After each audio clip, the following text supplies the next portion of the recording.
ଆଫଗାନିସ୍ତାନ ଉପରେ ତାଲିବାନର ଭୟଙ୍କର ଆଟାକ୍, ଭୟରେ ପଛଘୁଞ୍ଚ ଦେଉଛନ୍ତି ପାକ୍ ସେନା। ଆଫଗାନିସ୍ତାନକୁ ଏୟାର ଷ୍ଟ୍ରାଇକ୍ କରିବା ପାକିସ୍ତାନକୁ ପଡ଼ିଲା ମହଙ୍ଗା।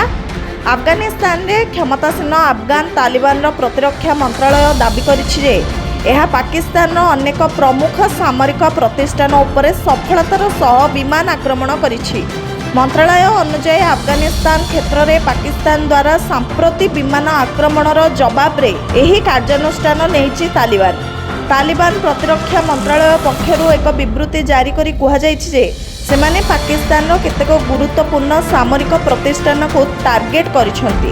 ଏଥିମଧ୍ୟରେ ରାଓଲପିଣ୍ଡି ସ୍ଥିତ ନୁରଖାନ ଏୟାରବେସ୍, କ୍ୱେଟା ସ୍ଥିତ 12 କର୍ସ ଏବଂ କାହାଲାନି ସାମରିକ ଘାଟି ଅନ୍ତର୍ଭୁକ୍ତ।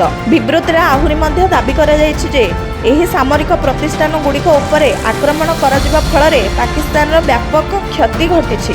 ମନ୍ତ୍ରଣାଳୟ ଅନୁଯାୟୀ ଗତକାଲି ରାତିରେ ଏବଂ ଆଜି ପାକିସ୍ତାନୀ ସେନାର କାବୁଲ, ବାଗ୍ରାମ, ଅନ୍ୟ ଏୟାରବେସ୍ ବିମାନ ଆକ୍ରମଣର ଜବାବରେ ଏହି ଆକ୍ରମଣ କରାଯାଇଛି।